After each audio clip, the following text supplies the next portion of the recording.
Euh, Bonjour.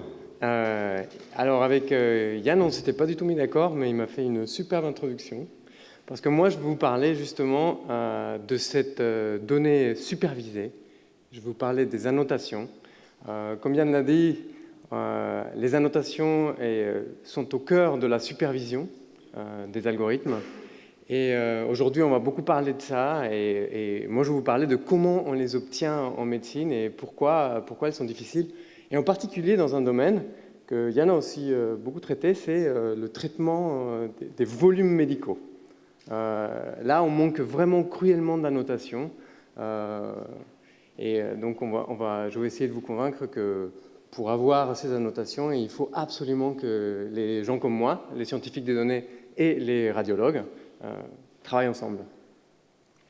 Alors, évidemment, là, ce que je vous montre, c'est des chiffres en France, dans les dernières années, sur le nombre de scanners et de résonances magnétiques qui ont été pris en France. Et en 2016, vous pouvez voir qu'il y a 22 millions d'examens cette année-là. Et puis en extrapolant un peu, en 2009, on peut supposer qu'il y en a eu 26 millions d'examens. Et là, je ne vous montre que la résonance magnétique et le scanner, donc qui est une toute petite partie de l'imagerie médicale 3D.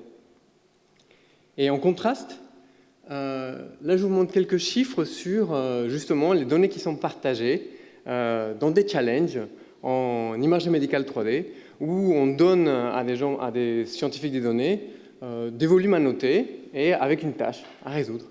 Et donc, vous pouvez voir ici le nombre de volumes qui sont disponibles. On est entre 300, 750, 1000 pour le dernier. Donc là, on a perdu quand même 4 ordres de grandeur entre le nombre de données disponibles en un an et ce qui est disponible au grand public, enfin pour moi, pour réaliser des entraînements. Alors, donc on cherche des solutions à ce problème de différence, ok ? Et donc aujourd'hui, je vais vous montrer, pour fixer les idées, je vais juste vous dire ce que j'entends par annotation, donc une petite définition simple pour séparer. Et puis on va parler de deux types d'annotations et je vais vous montrer comment on travaille main dans la main avec les radiologues pour les obtenir. Mais tout ça, on va le mettre dans un cas très concret, qui est l'anatomie du genou. Et Yann il a déjà montré des images du genou en résonance magnétique. Et alors, il se trouve que nous avons une collaboration très étroite avec des radiologues suisses du groupe 3R, avec qui on a récupéré 25 000 volumes de résonance magnétique et des rapports. Et on va s'intéresser particulièrement au ménisque. Okay ? Alors, le ménisque, c'est le petit coussin qu'on a entre le fémur et le tibia et qui amortit vos chocs quand vous skiez ou quand vous courez et qui souffre beaucoup lorsque vous tombez à ski. Et en RMN, en résonance magnétique, le ménisque apparaît, c'est les petits triangles qui apparaissent sur les côtés, à gauche et à droite, et il y en a deux, le médial et le latéral. Alors c'est important parce qu'on va beaucoup en parler. Alors, au niveau des annotations, on va les séparer en deux classes très simples. Les annotations de classe et ce que j'appelle les annotations avancées. Alors, une annotation de classe, c'est quelque chose qui caractérise le volume médical dans son entièreté. Par exemple, cette image, ce volume de résonance magnétique est un genou. Ça, c'est une annotation de classe. Mais vous pouvez aller beaucoup plus loin. Vous pouvez dire qu'il est normal ou pathologique. S'il est pathologique, on peut dire que c'est le ménisque qui a souffert et il n'est pas normal, parce qu'il y a par exemple une lésion dans le ménisque médial ou le latéral, etc. Donc cet arbre peut augmenter et aller très loin.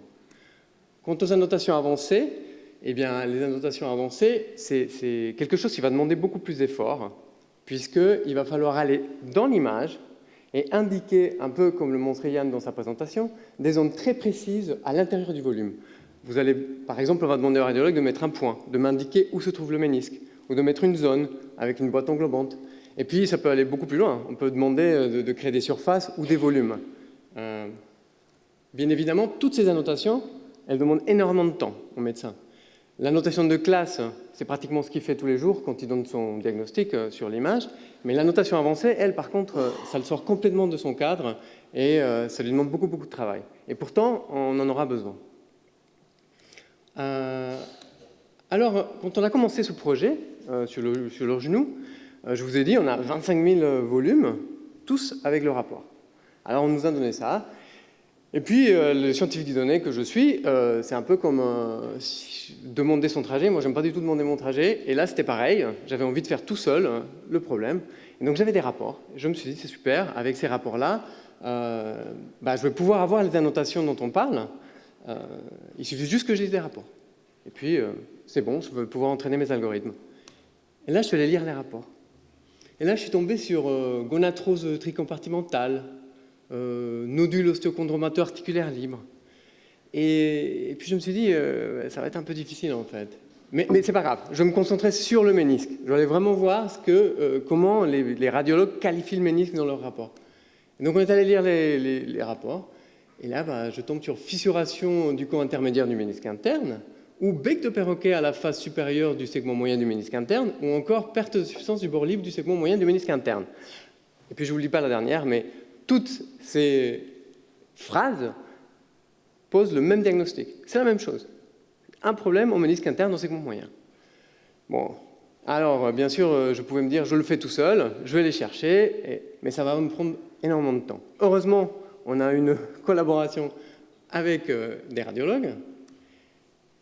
Et donc là, on s'est mis à parler avec les radiologues. Et puis ce discours qui au début je pensais qu'il allait être tout simplement qu'il m'explique comment ils font le diagnostic est devenu un vrai dialogue où le radiologue qui lui, par son travail de tous les jours, il veut aller très très profondément dans l'arbre.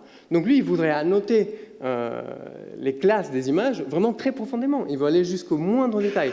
Et moi, scientifique des données, là je panique parce qu'aller si loin dans les annotations signifie une énorme quantité de données. Plus vous allez loin dans l'arbre, plus vous avez besoin de données pour les caractériser. Il y en a de moins en moins dans la queue de la gaussienne.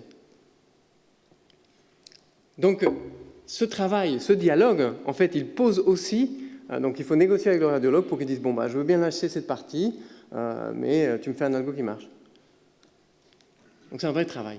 Une fois qu'on a compris tout ça, eh bien, moi, je peux aller annoter les rapports. Enfin, moi, pas tout seul, mais avec des gens de mon équipe. Donc là, on l'a fait, on a annoté 3000 rapports. Donc là, on a lu les rapports et on a dit, ce rapport-là dit que le ménisque interne est fissuré. Et là, on va aller faire appel aux techniques dont Yann a parlé, c'est les techniques d'analyse du traitement naturel du texte. Et alors, j'ai dit que les rapports étaient compliqués, mais ils sont beaucoup moins compliqués quand même que l'ensemble du vocabulaire français. Et donc, avec les 3000 rapports qu'on avait, en entraînant un petit réseau bidirectionnel récurrent, eh bien, on obtient des résultats super. En fait, on était très contents. On avait 98 pour le ménisque médial et 95% pour le ménisque latéral. Donc là, ça voulait dire quoi? En lisant la machine, l'algorithme lisait le rapport et produisait un label de classe. Il disait, ce rapport dit que le ménisque médial est fissuré. Donc on était très contents. Et donc là, je me suis dit, c'est super. Maintenant, comme chaque volume de résonance magnétique a un rapport, j'ai une annotation de classe pour mon volume. Et du coup, je peux aller entraîner mes images. Donc maintenant, je peux prendre des algorithmes pour apprendre sur les labels du volume entier. Et là, on était un peu déçus. Parce que les résultats pour prédire la fissure du ménisque latéral ou médial sont bien en dessous que les capacités des radiologues. Donc là, le radiologue, il serait tout le temps mécontent avec les résultats. Et puis, quand on a essayé d'aller plus loin, on a voulu aller dire, est-ce que c'est la corne supérieure du ménisque qui est fissurée? Alors là, c'est pire encore. Donc, les annotations de classe se sont avérées insuffisantes pour aller produire des algorithmes qui se basent sur les images pour prédire l'état d'un ménisque. Alors, on ne va pas y couper. On va aller aux annotations avancées qui, comme j'ai dit, sont celles qui prennent le plus de temps. Et c'est là où on doit assister, on doit le plus travailler ensemble avec le radiologue. Mais avant de parler exactement des algorithmes qui aident à ces annotations, il y a un point essentiel qui fait intervenir pas que les gens les sciences des données, mais il fait intervenir aussi les développeurs. C'est-à-dire que n'importe quel outil qu'on va proposer au radiologue, il se doit d'être complètement adaptable à l'annotateur. Alors, il faut comprendre que là, je vais demander au radiologue d'annoter beaucoup d'images. Alors, je ne vais pas demander 25 000, mais si je lui demandais 25 000, si je le fais gagner 10 secondes sur l'outil, ça lui fait gagner au total 3 jours. Donc les outils doivent être vraiment... Et ça, c'est essentiel parce que souvent, on fait du design d'interface d'annotation un peu en décorrélation avec le travail des radiologues et on interagit peu avec eux. Moi, je pense que c'est essentiel de leur donner très tôt et de faire une boucle, et pas qu'avec un petit paquet, mais avec beaucoup. Donc il nous faut une plateforme qui se déploie facilement. Donc maintenant, on va continuer sur notre exemple du ménisque. Et là, on a demandé au radiologue, c'est de nous dire où se trouve la fissure dans le ménisque et où se trouvent les ménisques. Alors, pour bien comprendre pourquoi ce n'est pas la même chose que de lire le rapport, je vous ai mis des points là, et des boîtes, des coordonnées de points. Le médecin, cette fois-ci, il fait beaucoup plus qu'aller lire, donc aller donner son diagnostic. Il faut qu'il aille sur le volume et mettre un point, ce qui lui prend énormément de temps. Alors, on va essayer de l'aider. Et les algorithmes dont on a parlé tout à l'heure, qui traitaient les rapports, et que je vous ai dit que ce n'était pas terrible pour les images, et bien pour cette tâche, elles vont être extrêmement utiles. Parce que ce qu'on va faire, c'est qu'on va prendre les volumes, le rapport, l'algorithme va analyser le rapport et va fournir au médecin, il va lui dire « Écoute, la fissure, il y a une fissure, et elle se trouve sur le ménisque interne, à sa corne supérieure. » Comme l'algorithme qui lit les rapports, il est très fort, là, il va beaucoup aider le médecin. Le médecin ne doit plus analyser à nouveau l'image pour aller mettre le point dont je lui demande sur la fissure, mais il va directement aller voir là où je lui ai dit, enfin, là où l'algorithme lui a dit que la fissure se trouvait. Et puis, accessoirement, si jamais l'algorithme se trompe, parce que, vous avez vu, il avait 98%, donc il pouvait se tromper un peu, le médecin peut le corriger. Il peut dire, non, non, là, c'est pas bon. Et donc, on peut l'intégrer dans un cycle vertueux où le radiologue est au cœur de la boucle. Et bien là, maintenant, on a les annotations de classe. Donc je sais si, grâce au rapport, si le ménisque latéral est fissuré ou le médial. J'ai des annotations avancées où le radiologue a mis des boîtes englobantes autour des ménisques, par exemple. Et là, on va combiner en cascade deux réseaux assez simples, en fait, deux réseaux convolutionnels. L'un qui va les prédire la position des ménisques et l'autre qui va les classer, qui va dire est-ce que ce ménisque est fissuré ou pas. Et là, quand vous combinez tout ça, et bien là, ça commence à marcher beaucoup mieux. Alors, on n'est pas encore au niveau d'un radiologue, mais ça s'approche, ça avance. Et puis là, on a fait que 600 cas, parce qu'il faut quand même mettre des boîtes sur 600 volumes, ce qui est vraiment, vous pouvez imaginer, moi pour l'avoir fait, c'est assez long. Mais on en veut beaucoup plus. Alors, comment on va faire ? Ce qu'on va faire, c'est qu'on va faire appel à l'apprentissage actif, qui est une technique tout à fait de scientifique des données. Et on va travailler avec le médecin, avec le radiologue. On va lui donner, comme je vous l'ai montré là, on va lui demander d'annoter, il va annoter, on va entraîner un premier algorithme sur les 600 cas du début, qui lui, bon, comme je vous ai montré, il est meilleur, mais il n'est pas à son niveau. Mais cet algorithme qui n'est pas très fort, on va le lancer sur toute la base, en entier, les 25 000. D'accord ? Et puis, si on est capable, alors là c'est toute la difficulté de l'apprentissage actif, si on est capable d'attribuer une confiance à chacune de ces prédictions, alors on peut classer cette base qui a été prédite par l'algorithme en confiance. Et je vais aller prendre une sous-partie de la base, toute petite, celle où je suis le moins confiant, et je vais le redonner au radiologue. Un peu comme les sportifs. Hein. Celui qui a un mauvais coup droit, on va le faire travailler que sur le mauvais coup droit. On fait pareil avec l'algorithme. Et par contre, on va montrer déjà au radiologue ce que l'algorithme produit. Du coup, le radiologue, il a juste à corriger. Et ça le fait gagner aussi du temps. On va re-entraîner un nouvel algorithme avec maintenant 2 fois plus de données, qui sera un peu meilleur, on le reclasse et on fait pareil, etc. Et là, très vite, on arrive à produire des annotations plus vite parce que les algorithmes proposent au médecin à chaque fois des meilleurs résultats. Lui, parfois, il passe, il fait juste c'est bon, c'est bon. Et c'est comme ça que, par exemple, pour obtenir 5000 boîtes, ça nous a pris autant de temps que pour faire 600. D'accord ? Mais la notation avancée qui prend vraiment beaucoup de temps, c'est la segmentation 3D, dont Yann a montré des résultats sur le même problème, de segmentation des fémurs et du tibia du genou en résonance magnétique, ce qui est beaucoup plus compliqué qu'en scanner. Et bien là, il faut bien comprendre que ce qu'on va demander au médecin, c'est d'aller contourer sur chacune des coupes, il peut y en avoir 500, de contourer les os. Et là, c'est horrible. Enfin, vraiment, c'est très dur. Donc, on ne peut pas les laisser faire. on va l'aider. On va lui fournir un peu d'aide. Et pour ça, on va faire appel à la régularité de notre corps. Donc, nos fémurs et nos tibias sont tous différents, mais ils ressemblent tous un peu quand même. Et donc, ce qu'on va faire, c'est qu'on va prendre un modèle moyen et on va l'utiliser de façon à ce que le modèle moyen se charge du lourd du travail de segmentation et le médecin ne vienne que corriger les erreurs que ce modèle aura fait. Et on va s'efforcer de faire que ces corrections soient très simples à faire. Ça sera des points. Donc le médecin, au lieu d'aller dessiner en 3D des contours sur des images, il va juste mettre des points à l'intérieur et à l'extérieur de la forme. Et alors, le principe, mathématiquement, il est assez facile à comprendre, on va dire. Vous allez représenter votre modèle sous forme de surface implicite où l'intérieur de l'objet est caractérisé par le signe positif et l'extérieur par un signe négatif. Cet objet-là va être déformé. Il va être déformé grâce à l'image. Okay, et il va essayer, le modèle, déjà lui tout seul comme un grand, à se placer sur les contours des deux os. Comme vous connaissez le signe de ce modèle déformé, vous savez que l'intérieur il est positif, le médecin maintenant il va dire je ne suis pas content, le bord que tu me montres n'est pas du tout où je l'attendais. Et donc il va cliquer, il va donner un point en disant je voudrais qu'il passe par là. Et là, comme moi je connais le signe de ce qui est intérieur-extérieur, je sais ce qu'il m'indique et je peux rajouter des contraintes au modèle sous forme de contraintes. C'est des problèmes d'optimisation assez classiques. Et du coup je peux re-optimiser mon modèle qui va lui se déplacer maintenant et se replacer. Alors, ça, c'est des travaux qu'on a fait en 2012 et qui nous ont permis, à l'époque, de gagner un temps fou sur la segmentation semi-automatique d'imagerie ultrason 3D. Donc, c'était de l'ultrason 3D à l'époque, de reins malades, assez difficiles à segmenter.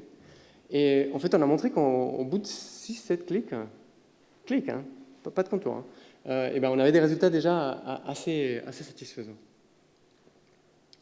Et puis, on a combiné dans une thèse avec Adrien Bertrand cette année, qu'il a fini cette année, on a combiné ça avec un UNet, comme vous le montrait Yann tout à l'heure, où la partie encodante du net, celle qui descend en résolution, prédit une transformation globale, et la partie remontante prédit une déformation élastique. Et comme ça, on arrive maintenant à faire le même processus d'apprentissage actif que je vous ai montré tout à l'heure. Une fois qu'on a noté un certain nombre d'images, on entraîne ce modèle qui maintenant va faire des prédictions beaucoup plus précises et le médecin aura de moins en moins à corriger. Et puis, il ne faut pas oublier que quand on va prendre une RMN de genou, le genou il est fixe. Et un examen de résonance magnétique du genou, il ne va pas produire un volume, mais plein. 3, 4, 5. Mais le genou est fixe. Alors, ça veut dire que si vous bougez un tout petit peu, entre chacun des volumes, il y a juste une petite déformation. Alors là, je ne la connais pas, mais elle est toute petite quand même. Et donc, qu'est-ce qu'on va faire? C'est qu'on va mettre au profit le modèle tout à l'heure. Je vais utiliser la technique dont je vous ai parlé plus haut pour aller segmenter une seule image. Mais comme la déformation est toute petite et que le modèle, justement, il s'est déformé, eh ben, ce que je vais faire, c'est qu'au lieu de demander au médecin d'aller segmenter tous les volumes, je vais dire au modèle de le faire. Donc c'est le modèle qui va aller essayer d'interpréter cette déformation toute petite. Et c'est important que ce soit toute petite parce que c'est pas très dur. Et donc c'est le modèle qui va faire ce travail de segmentation de tous les volumes qu'un examen a produit à partir d'un seul. Et donc là, le gain, il est terrible. Alors, donc tout ça est très important donc pour produire ces bases de données à noter, parce qu'il y a quelque chose qui est très important, c'est qu'il faut que ces modèles soient le plus utilisables et le plus facile à utiliser par le plus grand radiologue, parce que les bases à noter que nous allons produire doivent être variées et multicentriques, parce que chaque radiologue, un peu comme nous tous, a un biais, et ce biais, il se récupère dans les algorithmes. Et donc, il faut absolument distribuer ces outils à le plus de radiologues possible pour récupérer, peut-être pas énormément de données par radiologue, mais au moins beaucoup de données entre tous, de façon à corriger ces biais. Alors, ces données, elles sont précieuses. Parce que même si, comme Yann l'a dit tout à l'heure, peut-être à l'avenir, nous aurons des algorithmes qui n'auront plus tellement besoin de ces données à noter pour apprendre, on aura quand même besoin de les valider, en fait. Et effectivement, les algorithmes que j'entraîne aujourd'hui, dans 5 ans, ils seront complètement caducs. Mais ces données-là, à noter, elles sont toujours là, elles sont toujours valables, et elles vont me servir pour valider les nouveaux algorithmes. Et ça rajoute de la confiance. Et nous aurons un topo plus tard dans la journée qui parle justement de cette confiance. Alors, pendant toute cette présentation, je me suis donc attaché à essayer de vous convaincre de l'importance de la notation médicale. Moi, je pense que c'est au centre du développement des algorithmes d'intelligence artificielle pour la radiologie. Il nous faut fournir une plateforme qui soit accessible au plus grand nombre de radiologues et qui soit intelligente, donc qui automatise la plupart des tâches et qui ne va chercher l'expertise que là où on en a vraiment besoin. Par ailleurs, cet outil doit être encadré quand même dans un cadre économique et contractuel qui respecte la privacité des données et qui intègre le radiologue dans la création de valeur de ces algorithmes, en fait. En tout cas, c'est la vision que je porte et que nous portons chez Incepto. Je vous remercie.